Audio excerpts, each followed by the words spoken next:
군 생활에서, 특별히 군대에서 별을 다는 것은 쉬운 일이 아니에요. 정말로 하늘의 별 따기입니다. 그런데 보통 별을 달려면 과정이 있는데 육군 사관학교 대단하죠. 그리고 더 나가서는 3군 사관학교, 그리고 ROTC, 그리고 학사장교, 이런 과정을 통해서 별을 달 수 있는데, 그런데 학사 출신으로 별 2개 된 사람은 제가 만나봤어요. 학사. 그러니까 이 학사 출신에서 별을 다는 것은 진짜 기적이에요. 기적. 지금 대한민국에서 학사 출신에서 별 단 사람이 장군 별 3개짜리가 1명밖에 없어요. 그리고 그 사람입니다. 그런데 그분이 현재 후방 지역에서 이렇게 근무하고 있는데, 그분과 우연히 이야기할 수 있는 기회가 있었어요. 왜냐하면 제가 아는 우리 동기 노예 목사님의 동생이 그 사람이에요. 별 2개짜리인데 일반 사병 때 수수타하고 차를 마신다는 것은 상상하기 힘든 거예요. 그런데 제가 이제 그 목사님의 소개로 같이 가서 차를 마시면서 편안하게 그렇게 나눴던 그런 적이 있었습니다. 그리고 이제 만난 다음에 차를 타고면서 그 목사님이 이런 말을 하는 거예요. 사실 자기는 형제들이 있는데 처음부터 잘 살았대요. 굉장히 잘 살았는데 땅도 많고 종도 10명씩 두었대요. 잘 살기 때문에. 그런데 할아버지가 부흥회 때 은혜 받고 난 다음에 그 다음부터 곧바로 그 많은 땅을 다 나눠줬다는 거예요. 막 어렵고 힘든 사람에게 나눠주고 종들도 다 풀어주고, 그러면서 오직 예수 믿었다는 거죠. 그 다음에 그 아들이 목회자가 되고 손자가 목회자가 되고 집안이 다 잘 된 것을 제가 간증하는 걸 들었습니다. 그러면서 하는 말이 뭐냐면, 목사님, 하나님은 살아계셔요. 할아버지가 그렇게 흩어서 뿌렸더니만 자녀가 다 잘 됐고 예수 믿고 구원받는 역사가 있었습니다. 참 은혜입니다. 이 사실을 고백하는 걸 들었습니다. 여러분, 하나님이 도와줄 때 인생은 되는 것을 믿으시기를 축원합니다. 하나님이 도와줘야 돼요. 오늘 본문에도 누가 나오냐면 아브라함이라고 하는 이 사람이 나와요. 사실 아브라함은 보잘것이 없는 존재였죠. 정말 보잘것이 없어요. 이 아브라함이라는 사람은 그의 아버지가 우상을 섬기는 사람이었고 그 역시 보잘것이 없어요. 근데 그런 사람을 불러서 가나안 땅으로 보내고 믿음의 조상으로 만들어 놓았어요. 어떻게 이것이 가능할까? 이것은 뭐냐면 아브라함이 위대해서가 아니라 그를 부르신 하나님이 위대하기 때문에 가능했던 것을 믿으시기를 축원합니다. 그러면 그를 부르신 하나님은 대체 어떤 분일까?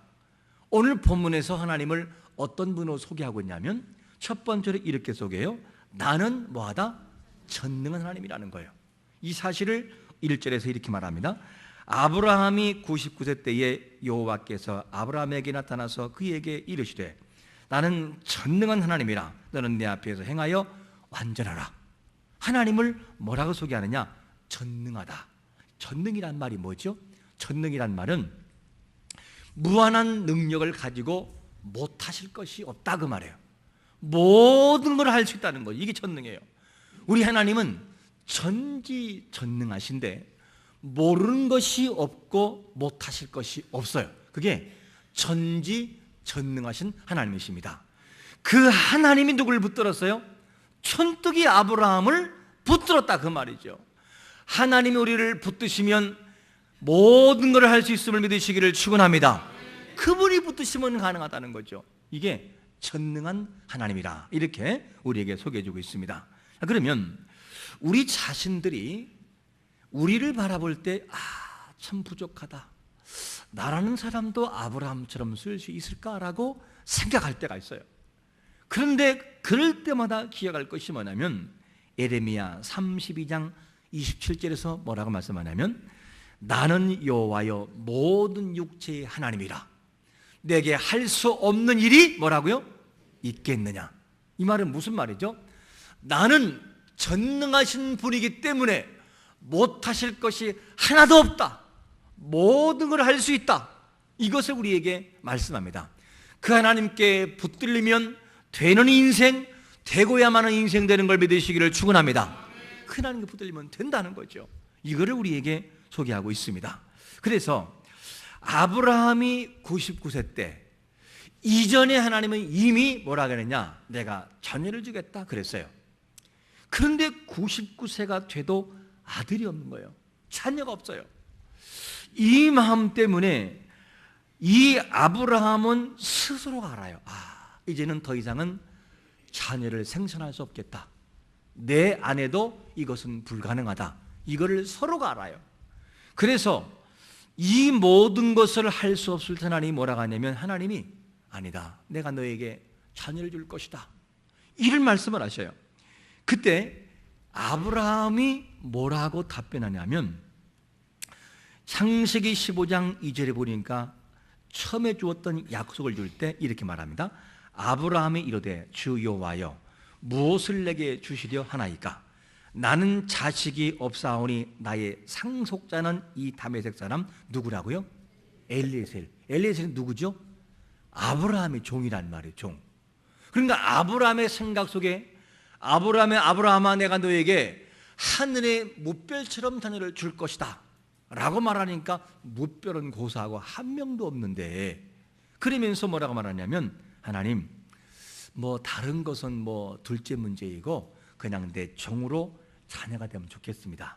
무슨 말이죠? 저는 이미 생산이 끊어졌고 내 아내도 마찬가지입니다. 불가능합니다. 이거를 말하는 거죠. 이렇게 말을 하니까 하나님이 뭐라고 말하죠? 아니다. 내 상속자는 엘리에셀이 아니라 반드시 너의 몸을 통하여 사라를 통해서 나온 자녀가 네 상속자가 될 것이다. 이 약속을 하나님이 말씀하고 있어요. 이것이 누구냐면 전능하신 하나님의 말씀이었습니다. 하나님은 이렇게 부족한 인생을 들어서 최고의 모습으로 만들어 놓으셔요. 그분이 하신다면 하는 거예요. 하나님의, 우리 표현한다면 하나님의 고집을 꺾을 자는 없어요. 하나님은 한 번 한다면 그냥 하셔요. 그게 누구냐? 하나님이십니다. 하나님은 부르기만 하실까? 아니라는 거죠. 불러서 책임까지 지시고 보호까지 하셔요. 그 내용이 어디서 나오냐면 어느 날 신할왕 누구 나오냐면 아므나벨과 그 다음에 아리옥과 그 다음에 엘라망 그돌라하멜과 그리고 디달이라는 사람이 연합으로 해서 어디를 치냐면 소돔과 고모라를 쳐버려요. 이때 소돔과 고모라를 칠 때 누가 잡혀가느냐? 아브라함의 조카 롯이 함께 끌려가 버려요. 이 소식이 아브라함의 귀에 들릴 때 아브라함이 당장 출전합니다. 출전해가지고 쫓아가가지고 그들을 쳐부수고 아브라함을, 이 롯을 구해와요. 그때 얼마나 무섭겠어요. 비록 조카 롯을 구원한다는 그 마음을 가지고 그들을 쳤지만 그 다음에 보복이 두려워요. 두려워하고 있을 때 하나님께서 뭐라고 말씀하고 있냐면 창세기 15장 1절에 보니까 이런 말씀을 합니다. 이후에 여호와의 말씀이 환상 중에 아브라함에게 임하여 이르시되 아브라함아 두려워하지 말라. 나는 내 방패요 너의 지극히 큰 상급이라. 하나님께서는 아브라함이 두려워할 때 아브라함아 두려워하지 말라. 나는 너의 상급이야. 나는 너에게 상을 주고 너의 모든 것이 되고 나는 너의 모든 방패가 된단다. 두려워하지 마. 이러면서 용기를 주어요. 그게 누구냐? 전능하신 하나님의 모습이라는 거죠. 이 하나님이 인생들을 바꿔놓고 전능자이신 그분이 사로잡을 때 그 인생이 되는 것을 100% 믿으시기를 축원합니다. 아브라함만 도와줄까요? 아니에요. 우리 뒤에, 우리의 배경 속에 전능하신 하나님이 우리를 잡고 있음을 믿으시기를 축원합니다. 그분이 하신다는 거예요. 그러니까 인생은 된다는 것이죠. 아브라함이 된 것은 이 하나님 전능자가 잡고 있었기 때문에, 그래서 아브라함이 됐다는 것을 알 수가 있습니다.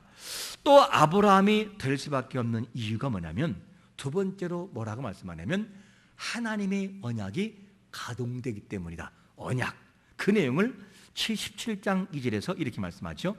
내가 내 언약을 나와 너 사이에 두어 너를 크게 번성하리라 하시니, 이 내용을 보면 언약의 주체가 누구인지를 잘 봐야 돼요.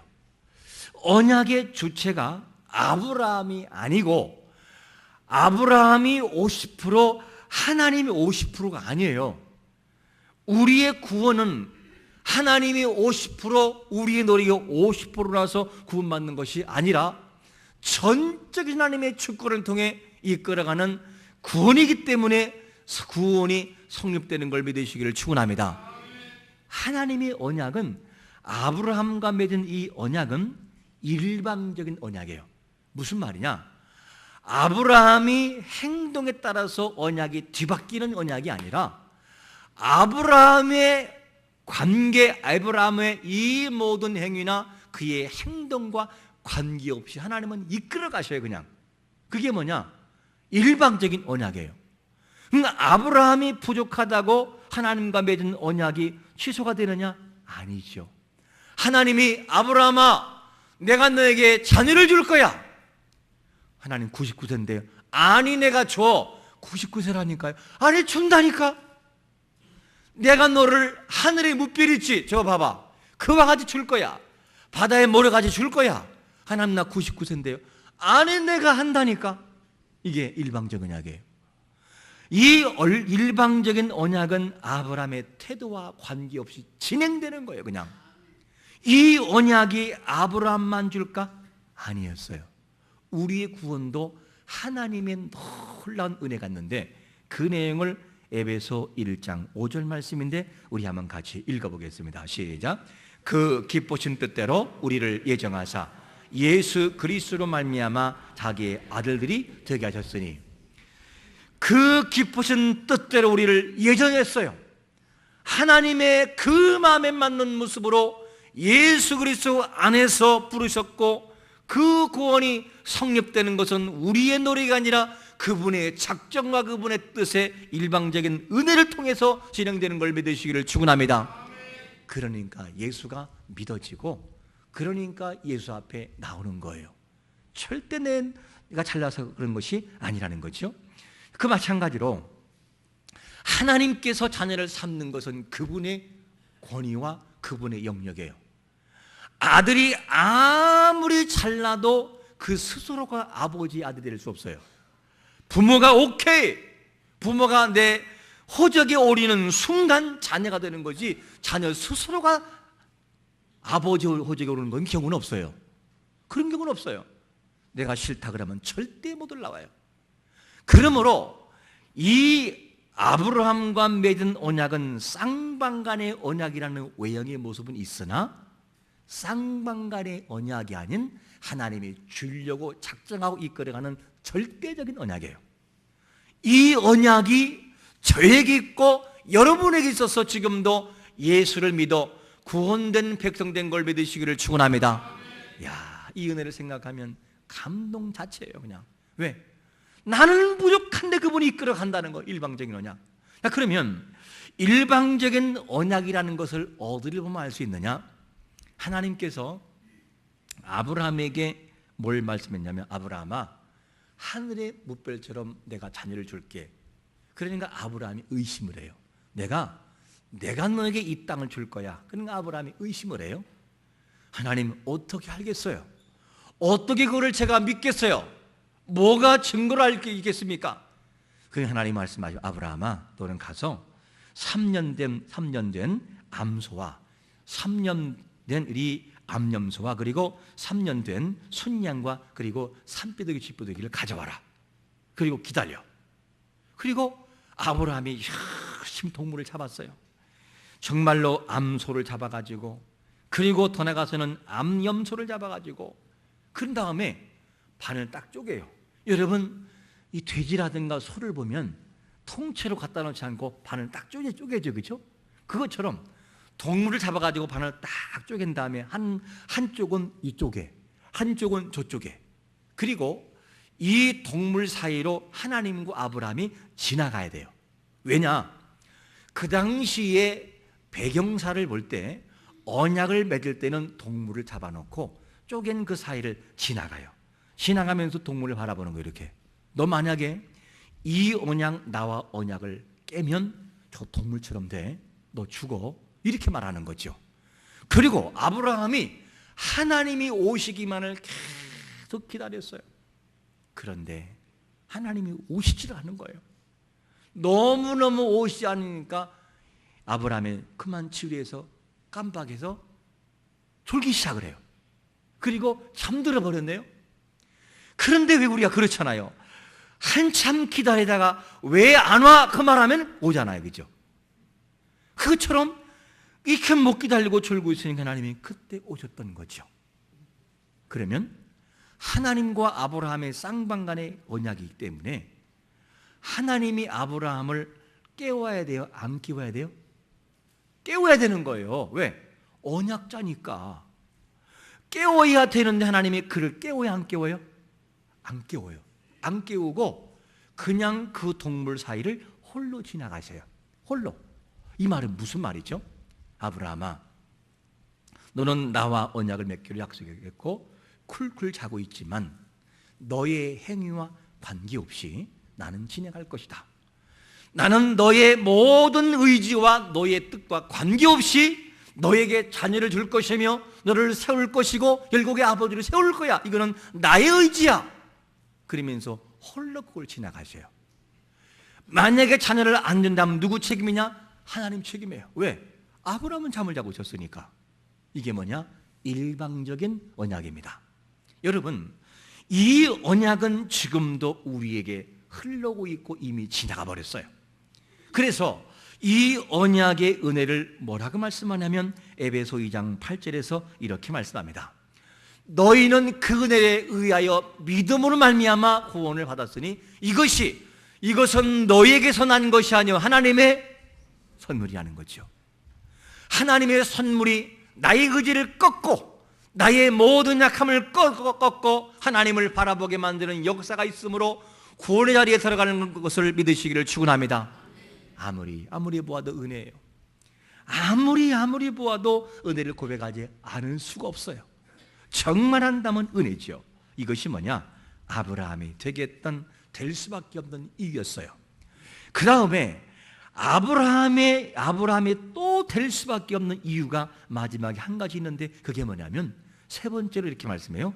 아브라함에게 놀라운 계획을 가지고 계시기 때문이라는 거죠. 이 내용을 본문에서 창세기 17장 우리 한번 5절 말씀을 같이 읽어보겠습니다. 시작.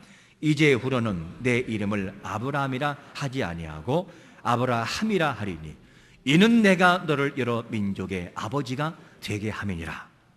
여러분, 5절 내용을 보면 하나님이 어떤 분인지 어떤 의지를 가지고 있는지를 발견할 수 있어요. 분명히 아브라함은 부족하거든요. 근데 하나님 뭐라고 하냐면 하나님이 아브라함이 가지고 있는 계획을 절대 포기하잖아요. 그러면서 뭐라고 하느냐? 아브라함아, 너는 너를 바라볼 때 촌뜨기이고 촌뜨기일 줄은 몰라도 나는 너를 그렇게 보지 않는단다. 그러면서 뭘 말씀하냐면 아브라함아, 너는 지금부터 아브람 그냥 큰 아버지였으나 이제부터 너 이름이 바뀔 것이다. 열국의 아버지, 즉 아브라함, 너는 열국의 아버지가 될 것이야. 요만한 사람이 이렇게 될 거야 라고 하는 비전이 뭐냐? 하나님의 마음이었어요. 이 내용을 바라본다면 하나님은 아브라함에게 놀라운 계획을 계속 가지고 있어요. 포기하지 않아요. 아브라함이 부족해도 그거와 관계없어요. 왜냐? 일방적인 언약이기 때문에 만들어 놓고야 말아요. 그냥 하나님은. 그분이 하나님이세요. 이렇게 해서 하나님께서 아브라함을 되게 만들어 놔요. 이 내용을 바라보면서 우리가 가정의 달을 맞아서 적용점을 찾는다면 우리의 가정은 하나님이 우리를 만드시되 정말 우리의 가정의 공동체를 통해서 하나님의 역사를 만들어 가려고 계속해서 계획을 이루어 가셔요. 우리가 살고 있는 가정은 함부로 봐야 될 그런 가정이 아니라는 거죠. 그 가정은 정말 복된 거예요. 가정이라는 공동체 속에는 남편과 아내가 있고 그리고 누가냐? 자녀가 있어요. 이 믿음의 공동체는 정말 소중한 공동체예요. 하나님은 그 공동체를 통해서 당신의 역사를 만들어 간다는 거예요. 우리가 바라볼 때 부족한 남편과 아내라 할지라도 하나님은 그 사람을 통해서 만들어갈 몫이 있다니까요. 우리의 자녀 바라볼 때 잔소리 할 수밖에 없어요. 근데 하나님은 뭐냐? 그 자녀를 통해서 뭔가를 만들 계획을 이미 아브라함에게 바라보듯이, 아브라함이라는 비전을 바라보듯이 하나님이 이미 만들어 놨다는 거죠. 근데 우리는 그 비전을 발견하지 못하고 보여지는 자녀를 바라보고 몰아갈 때가 있고, 보여지는 아내와 남편들만 바라보고 막 몰아갈 때가 있어요. 여러분, 실수하는 겁니다. 그래서는 안 돼요. 그 남편과 아내가 굉장히 중요해서 가정 안에 속해 있는 식구들은 누구냐면 하나님의 선하신 이 역사를 위하여 부름받은 일꾼이라는 거예요. 여러분, 일꾼으로 인정하시기를 축원합니다. 그래야 가정이 행복하고 역사를 만들어갈 수 있다는 것이죠.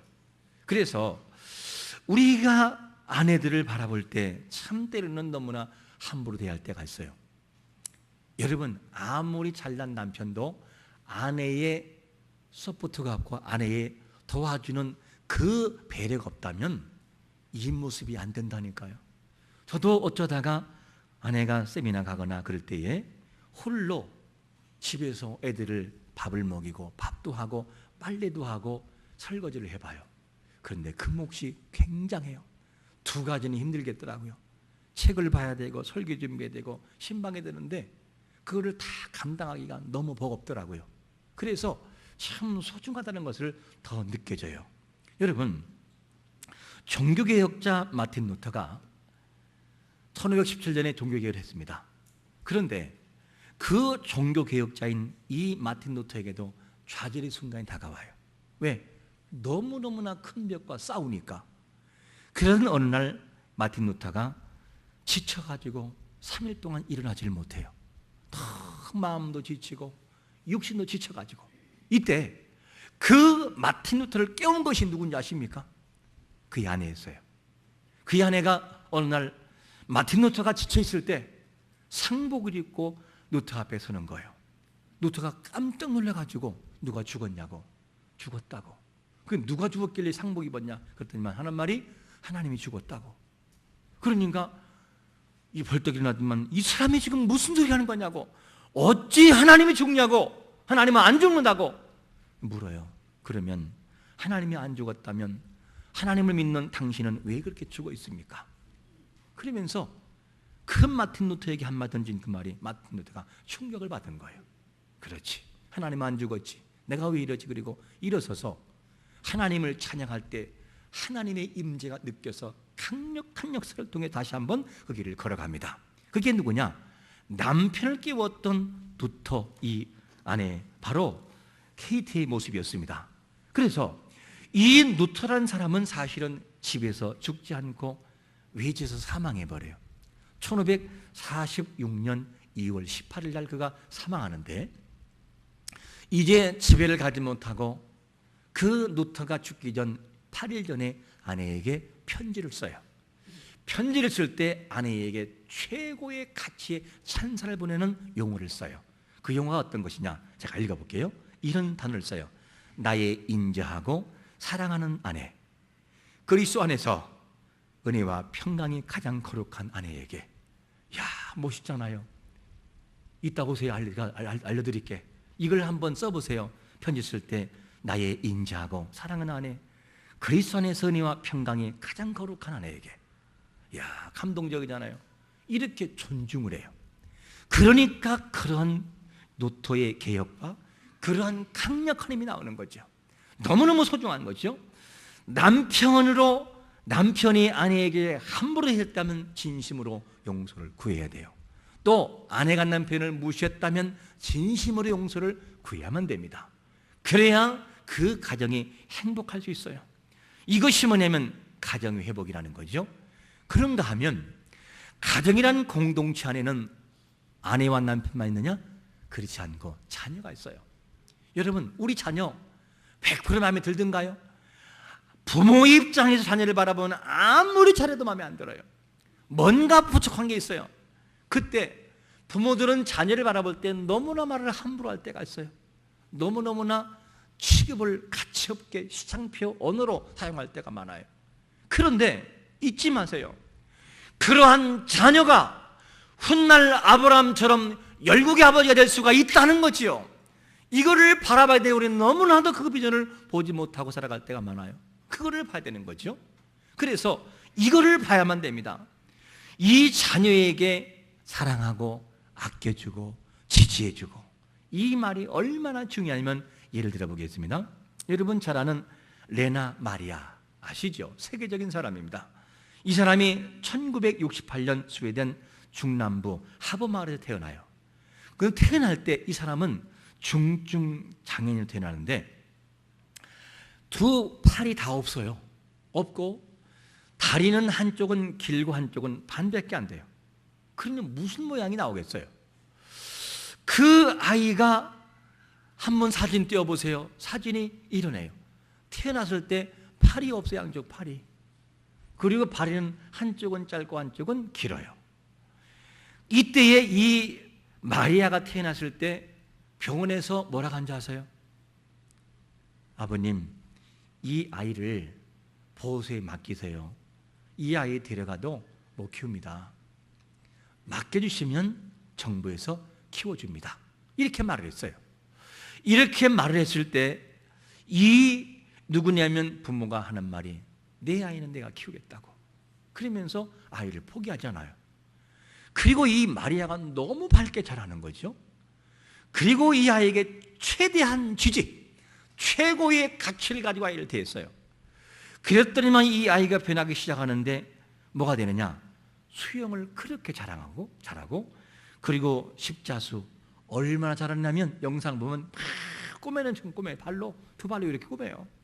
그리고 뭐 하느냐? 피아노도 잘 치고 노래도 세계적인 사람이 되네요. 그리고 운전 지휘까지 다 해버려요. 그리고 이 세계 수영 선수권 대회에서 4개, 4개 금메달을 따버려요. 그리고 그 사람이 세계를 다니면서 간증하고 다녀요. 하나님의 역사하심을 통해서 어떻게 자기를 쓰시는지, 그리고 그 인생에서 달로 쓴데 인생의 악보라는 글을, 이 수기를 써요. 그래서 최고의 베스트셀러를 해버리죠. 그리고 결혼해서 행복하게 살아가요.